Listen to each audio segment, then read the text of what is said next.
Sa ngalan ng Ama, ng Anak, at ng Espiritu Santo, Amen. sumainyo ang Panginoon. At sumaiyo rin. Mga kapatid, ngayon po ang dakilang kapistahan ng kabanal-banalang katawan at dugo ng Panginoon. Upang maging marapat gumanap sa banal na pagdiriwang, pagsisihan natin ang ating mga kasalanan. Sinugong tagapagpagaling sa mga nagsisisi, Panginoon, kaawaan mo kami. Panginoon, kaawaan mo kami. Dumating na tagapaganyayang ang mga makasalanay magsisi, Kristo, kaawaan mo kami. Kristo, kaawaan mo kami. Nakaluklukas sa kanan ng Diyos Ama para ipamagitan kami, Panginoon, kaawaan mo kami. Panginoon, kaawaan mo kami. Kaawaan tayo ng makapangyarihang Diyos, patawarin tayo sa ating mga kasalanan, at patnubayan tayo sa buhay na walang hanggan. Amen. Papuri sa Diyos sa kaitaasan.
Manalangin tayo.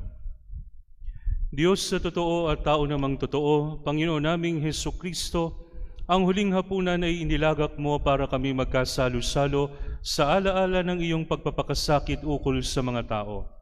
Ipagkaloob mo ang aming kahilingang iyong katawan at dugo ay aming idangal sa pagdiriwang upang ang dulot mong kaligtasan ay lubos naming mapakinabangan kasama ng Espiritu Santo, magpasawalang hanggan. Amen.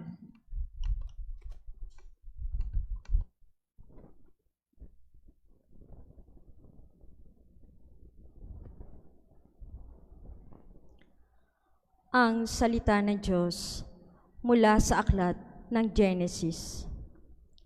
Noong mga araw na yon, dinalhan ni Melkisedek, hari ng Salem at saserdote ng kataas-asang Diyos. Si Abram ang tinapay at alak ang pinagpala ng ganito. Pagpalain ka nawa, Abram, ng Diyos ng kataas-taasan, na lumikha ng langit at lupa. Purihin ang kataas-taasang Diyos na nagbibigay sa iyo ng tagumpay. At ibinigay ni Abram kay Melkisedek ang ikapu na lahat ng kanyang nasamsam. Ang salita ng Diyos. Salamat sa Diyos. Ikaw ay paring walang hanggan, katulad ni Melkisedek. Ika'y paring walang hanggan, katulad ni Melkisedek. Sinabi ng poon sa hari ko't Panginoon, maupo ka sa kanan ko, hanggang ang kaaway mo ay lubos na mapasuko, pagkat iyong matatalo. Ika'y paring walang hanggan, katulad ni Melkisedek. Magmula sa dakong Siyon ay pagpalalawakin niya ang lupaing iyong sakop, at ang lahat ng kaaway mo'y sakupin at pagharian, gayon ang kanyang utos. Ika'y paring walang hanggan, katulad ni Melkisedek. Sasamahan ka ng madla kung dumating ang panahong lusubin ka ng kaaway. Magmula sa mga bundok, lalabas at sasamahan ka ng mga kabataan. Ika'y paring walang hanggan, katulad ni Melkisedek. Panginoon, may pangako na ito'y tiyak na mangyayari. Ganito ang kanyang saysay, katulad ni Melkisedek. Gagawin kang saserdote na hindi nawawakasan. Ika'y paring walang hanggan, katulad ni Melkisedek.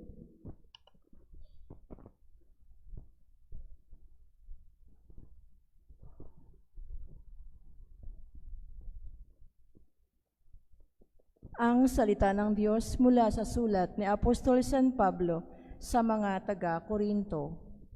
Mga kapatid, ito ang aral na tinanggap ko sa Panginoon at ibinibigay ko naman sa inyo. Ang Panginoong Hesus, nung gabing siya'y ipagkanulo, ay dumampot ng tinapay, nagpasalamat at pinaghati-hati ito at sinabi, ito ang aking katawan na inihahandog para sa inyo. Gawin ninyo ito sa pag-alala sa akin. Gayon din naman, matapos maghapunan, ay hinawakan niya ang kalis at sinabi, ang kalis na ito, ang bagong tipan na pinagtitibay ng aking dugo. Tuwing iinom ninyo ito, gawin ninyo sa pag-aalala sa akin. Sapagkat tuwing kakain kayo ng tinapay na ito at iinom sa kalis na ito, ay ipinahahayag ninyo ang kamatayan ng Panginoon hanggang sa muling pagparito niya. Ang salita ng Diyos. Salamat sa Diyos.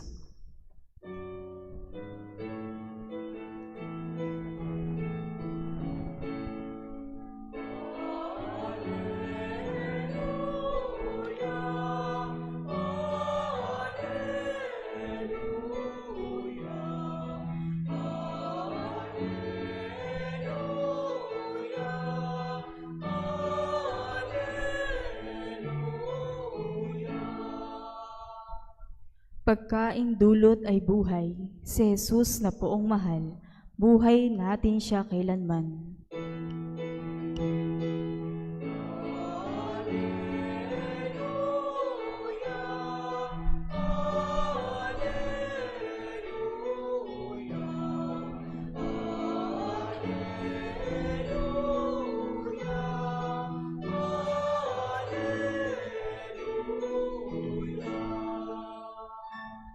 Sumainyo ang Panginoon. At sumaiyo rin. Ang mabuting balita ng Panginoon ayon kay San Lucas. Papuri sa iyo, Panginoon.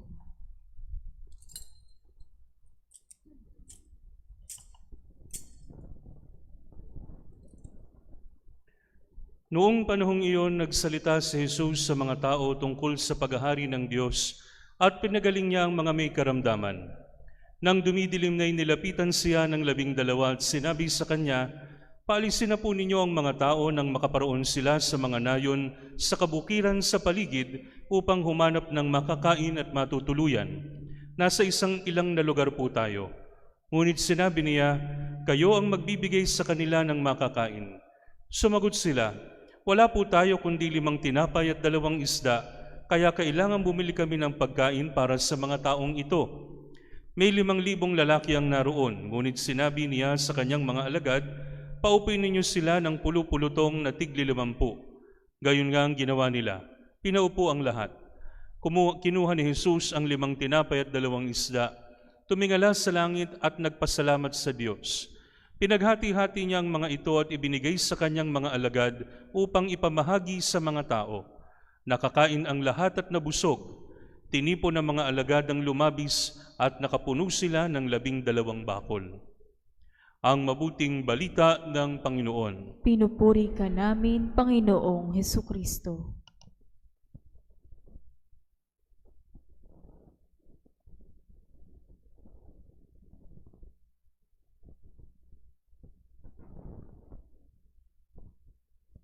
Sa ngalan ng Ama, ng Anak at ng Espiritu Santo. Amen. Magandang gabi po sa inyong lahat. Bababa ako ngayon kasi may recitation tayo. Okay. So mga kapatid, ngayon po ang dakilang kapistahan ng kabanal-banalang katawan at dugo ng ating Panginoon o Corpus et Sanguis Christi. Bakit mahalaga ang katawan at dugo ni Kristo? Bakit kaya? Mga kapatid, tingnan niyo ko. Kasi lalapitan ko kayo kahit hindi niyo ko tingnan. Okay. So, bakit kaya mahalaga ang katawan at dugo ng ating Panginoon? Sapagkat tayo pong mga Katoliko, tayo lang ang may ganito. Bukod ng Orthodox churches. Tayo lang ang may Eucharistia. Ang born again, wala. Naka-attend na ba kayo ng born again service? O mabuti, wag na kayo at hindi pwedeng kasalanan yon. Okay. So, kapag ka nagpunta kayo sa kanila, ang meron lang podium, walang altar. Kasi walang sakripisyo. Ministro lang ang nandoon at podium at Biblia. Pagpalagay natin mga kapatid na pumasok tayo sa isang restaurant. Sa isang restaurant, merong menu. Yun ang salita ng Diyos. At merong pagkain, yun ang katawan at dugo ni Kristo. Ang mga protestante, ang meron lang sila menu.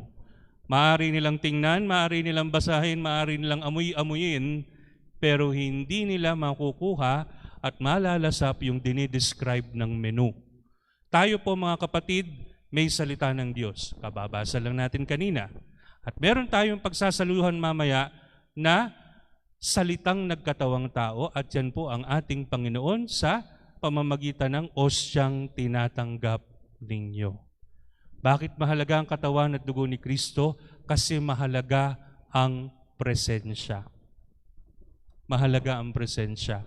Para po sa atin mga kapatid, hindi sapat na mag-video call sa Messenger or sa Viber o kahit saan. Okay, pwede. Pero nandun ba yung intimacy? Wala. Kasi wala yung physical presence. Halimbawa, nag-birthday kayo, pinadalang kayo ng regalo, masisiyahan ba kayo? Siyempre, masaya yon. Pero mas masaya kung nandoon yung nagpadala ng regalo. Mahalaga ang physical presence at yung tinatanggap natin ay physical presence ng ating Panginoon. Mga kapatid, sa buong Pilipinas po ngayon ay pinasisimula na officially ang pagluhod sa buong Eucharistic prayer kaugnay ng Corpus Christi. Ibig sabihin, pinapakita na po at kinikintal sa mga nagsisimba ang totoong paggalang sa katawan at dugo ni Kristo sa pamamagitan ng pagluhod. Pero mga kapatid, hindi lahat lumuluhod. Amen po ba? O bakit tahimik kayo? Recitation to. Magtatawag ba akong pangalan? Okay. Hindi lahat lumuluhod. Luluhod, yung may luhuran. Pero paano pag walang luhuran? Hindi ka na ba luluhod?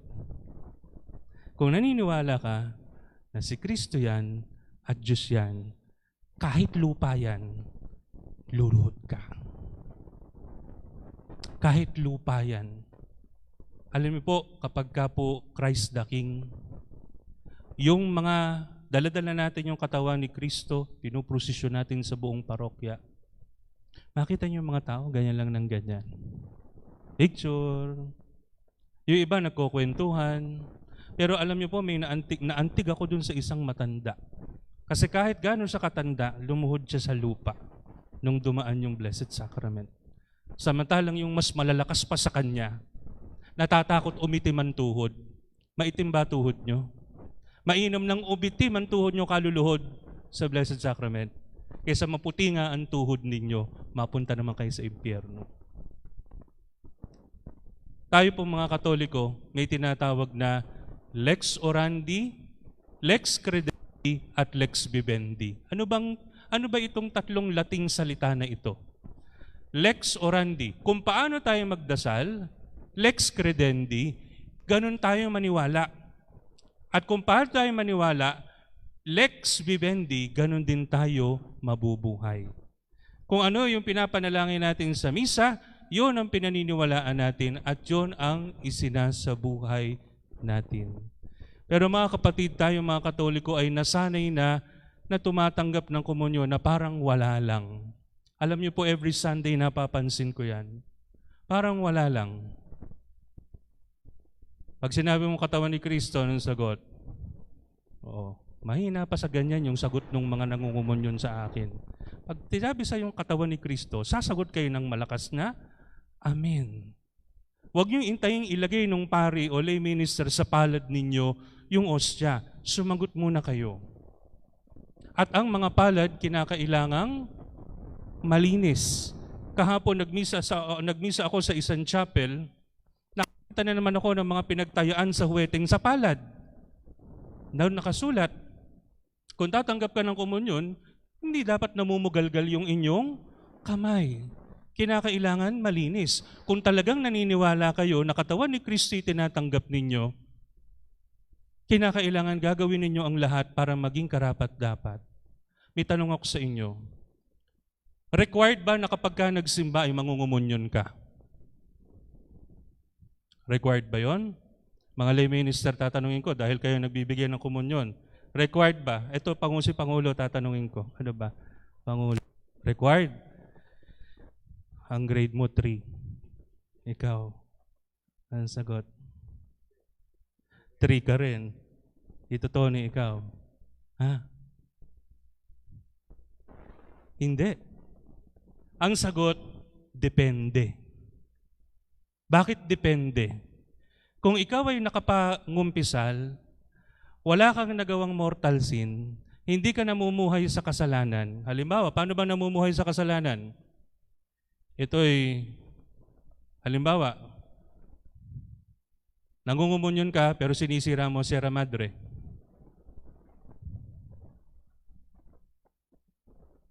Ikwari ka na nakapagdudulot ng baha sa buong Bulacan. You are living in sin. Kung ikaw ay namumuhay at nagsasama kayo ng kinakasama mo na hindi kasal, are living in sin. Kapag ka namumuhay at naglilibi ng parehong babae o lalaki, you are living in sin.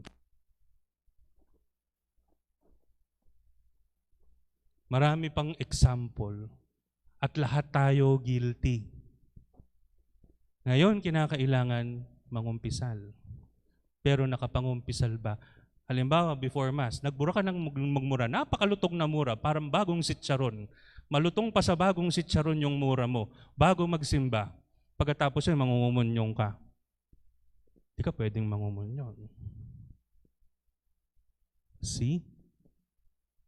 Hindi lahat ng pagsisimba kinakailangan mong kumunyonan. Kasi depende kung worthy tayo o hindi. Mga kapatid, yun yung internal preparation. Yung external preparation, yung gagawin natin mamaya. Yung luluhod tayo buong Eucharistic prayer. Pagpasok natin sa loob ng simbahan, anong gagawin natin? Ang gagawin natin, pagpasok ng simbahan, yung iba magsasawak doon sa holy water, magkukrus, maghahanap ng upuan, parang nasa sinihan. Ano muna ang gagawin? Genuflect. Kung hindi nyo kaya, ito kasi mga kapatid yung hindi tinuturo. Ito yung mga dapat na ituro pero hindi na ituro. Pero bakit ba natin ginagawa ito? Kasi binibigyan natin ng paggalang yung nandito. Bakit tayo naging parokya? Paano mo malalaman may parokya? Kasi may physical presence si Kristo. Ang engkanto, chapel lang. Ang sulukan, chapel lang. Bakit ang marungko? Parish. Quasi parish. Kasi may blessed sacrament. At yung blessed sacrament na yan, mga kapatid, yan ang atin pong iginagalang. Kasi nandyan si Kristo. Mga kapatid, sana po mabigyang halaga natin sa atin pong paniniwala at buhay itong kapistahan na ito na ating ipinagdiriwang. Hindi lang basta tayo tumatanggap ng Marie. May Marie pa ba? Hindi lang tayo basta tumatanggap ng kung ano. Ang tinatanggap natin si Kristo. Kaya kinakailangan tayong maging handa at maging karapat-dapat para sa Kanya. Ito po ang ating pagnilayan sa gabing ito sa ngalan ng Ama, ng Anak, ng Espiritu Santo.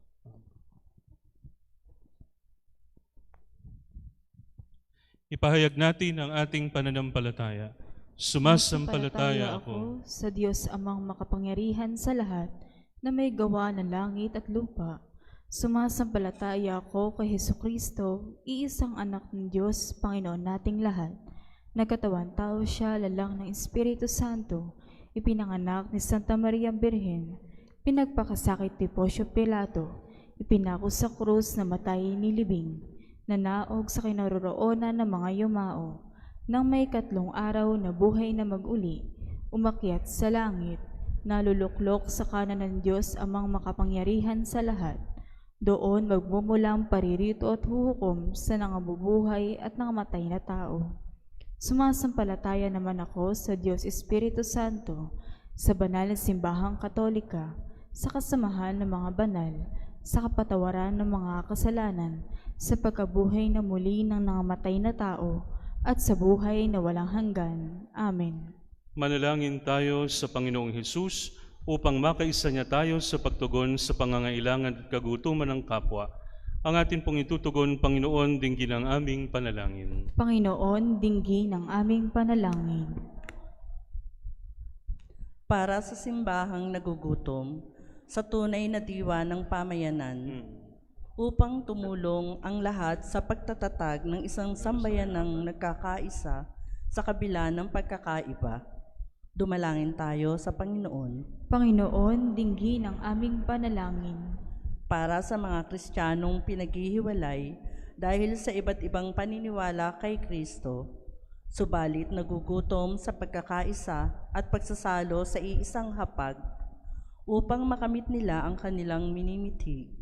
Dumalangin tayo sa Panginoon. Panginoon, dinggin ang aming panalangin. Para sa mga nagugutom sa paggalang sa kanilang karapatan, upang makamit nila ang makatarungang bahagi ng yaman ng daigdig. Dumalangin tayo sa Panginoon. Panginoon, dinggin ang aming panalangin. Para sa mga nagugutom sa kalayaan at kapayapaan, upang patuloy silang umasa sa kabutihan at kapangyarihan ng Diyos, dumalangin tayo sa Panginoon. Panginoon, dinggin ang aming panalangin. Para sa mga nagugutom sa tunay na kamanlalakbay, upang ituring nila si Kristo ay lagi nilang kasama, dumalangin tayo sa Panginoon. Panginoon, dinggin ang aming panalangin. Para sa mga yumao na tinanggap si Jesus ang tinapay ng buhay, upang makamit nila ang kapayapaang walang hanggan, dumalangin tayo sa Panginoon. Panginoon, dinggin ang aming panalangin.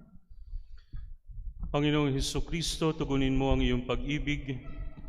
Tugunin mo ng iyong pag-ibig ang aming kagutuman at magdulot ito ng aming pagkakaisa sa pag-asa sa iyong pamamagitan kasama ng Espiritu Santo, magpasawalang hanggan. Amen.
Manalangin kayo mga kapatid upang ang paghahain natin ay kalugdan ng Diyos amang makapangyarihan. Tanggapin nawa ng Panginoon itong paghahain sa iyong mga kamay, sa kapurihan niya at karangalan, sa ating kapakinabangan at sa buong sambayanan niyang banal.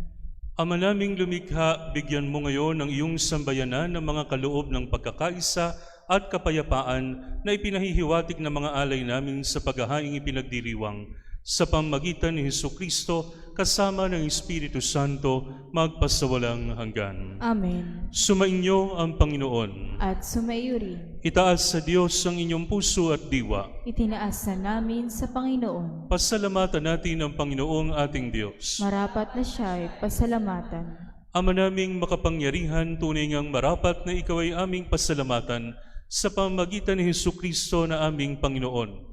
Siyang talagang dakila at lagi mong ikinalulugod na paring naghahain para sa sansinukob nitong pag-aalay na tangi mong ibinukod. Ang ipinagdiriwang sa huling hapon ay paghahain niya para sa lahat upang alalahanin namit pagsaluhan. Ang laman niya'y inihain upang lahat ay buhayin. Ang dugo niya'y dumanak ng lahat ay mapatawad. Kaya kaisa ng mga anghel na nagsisiawit ng papuri sa iyo ng walang humpay sa kalangitan, kami nagbubunyi sa iyong kadakilaan.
Vere Sanctus es Domine fons omnis sanctitatis, ec ergo dona quaesimus spiritus tubi rores sanctifica, ut nobis corpus et sanguis fiant Domini nostri, Iesu Christi, cui compassione voluntaria traderetur, accepit panem et gratians agens fregit, deditque discipulis suis dicens, accipite et manducate ex hoc omnes, hoc est enim corpus meum, quod pro vobis tradetur.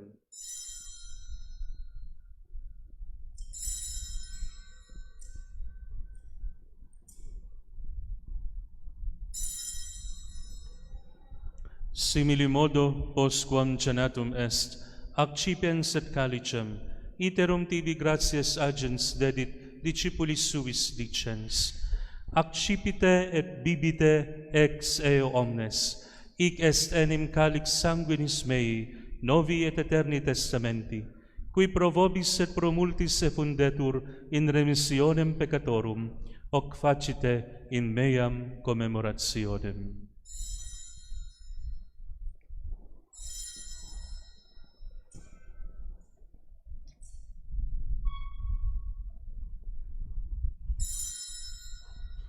Mysterium Fidei. Sa krus mo at pagkabuhay, kami pinubos mong tunay. O Jesus, naming mahal, iligtas mo kami tanan. O Jesus, naming mahal, ngayon at magpakailanman. Memores igitur mortis et resurrectionis eius tibi Domine, panem vitae et calicem salutis aferimus. Gratias a gentes quia nos dignos abuisti, astare coram te tibi ministrare. Et supplices de precamur ut corporis et sanguinis Christi participes, a Spiritus Sancto congregamur in unum. Recordare Domine ecclesiae tuae torto orbi diffuse, ut eam in caritate perficias, una cum Papa nostro Leo et universo et Episcopo nostro Dionisio et universo clero.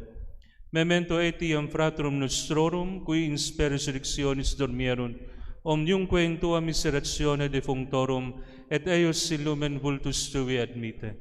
Omnium nostrum quesimus miserere, ut cum beata Dei Genitrice Virgine Maria, beatis apostolis et omnibus sanctis, qui tibi a saculo placuverunt, aeternae vitae meriamur esse consortes, et laudemus et glorificemus per Filium Tuum, Iesum Christum. Per ipsum et cum ipso et in ipso, est tibi Deo Patri omnipotenti, in unitate Spiritus Sancti, omnis honor et gloria, per omnia saecula saeculorum.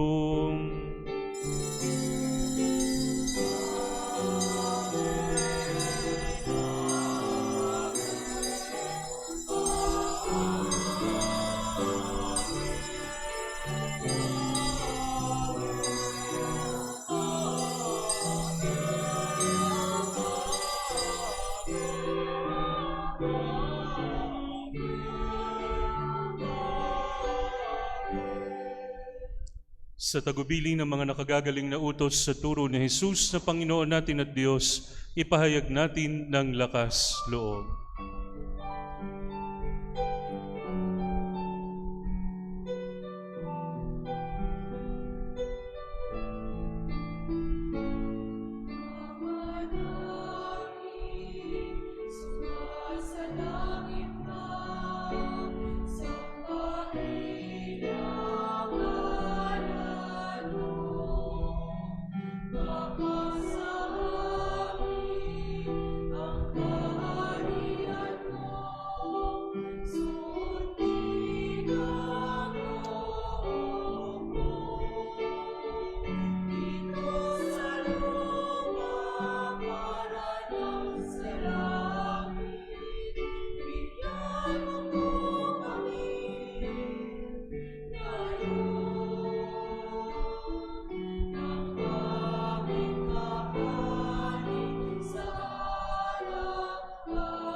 Hinihiling namin kami iadya sa lahat na masama, pagkalooban ng kapayapaan araw-araw, iligtas sa kasalanan at ilayo sa lahat ng kapahamakan, samantalang aming pinananabikan ang dakilang araw ng pagpapahayag ng tagapagligtas naming si Jesucristo.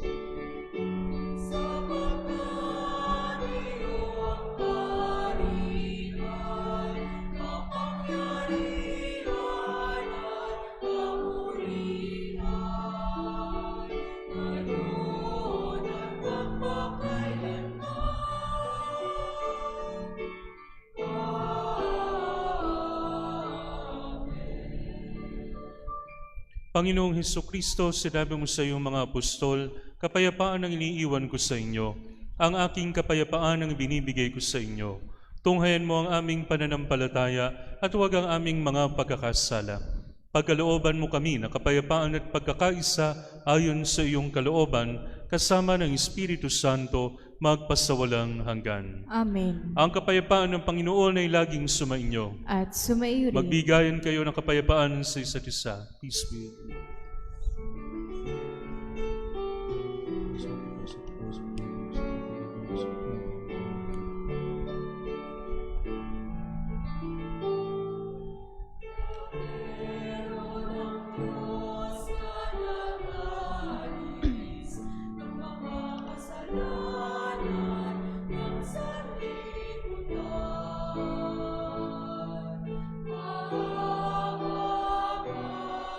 Sa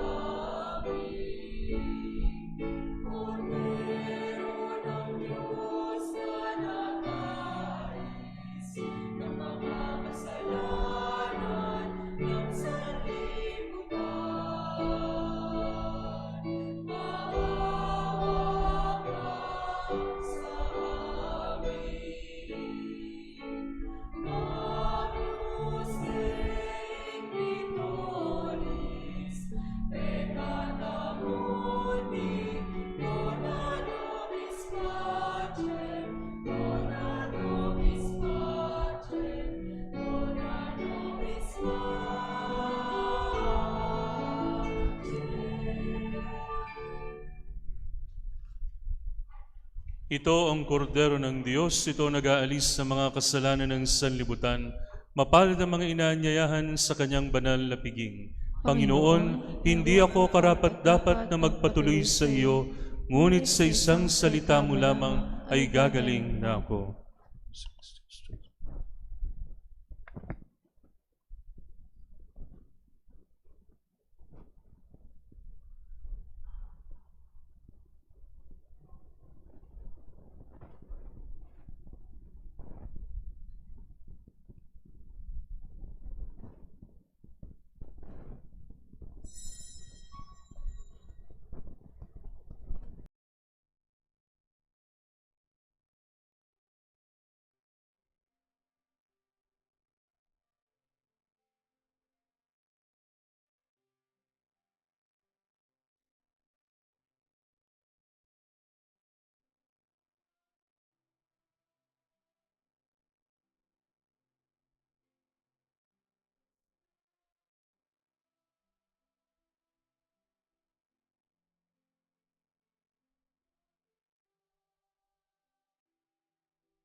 Manalangin tayo. Panginoong Hesukristo, hinihiling namin kami gawin mong makasalo ng lubusan sa bunga ng banal na pakikinabang sa iyong buhay na idinudulot sa piging ng paghahain ng iyong katawat dugong banal, kasama ng Espiritu Santo magpasawalang hanggan. Amen. Sumainyo ang Panginoon At sumaiyo rin. at pagpalain kayo ng makapangyarihang Diyos Ama, Anak at Espiritu Santo. Amen. Naialay ng banal na misa, humayo kayong taglay ang kapayapaan ni Kristo. Salamat sa Diyos.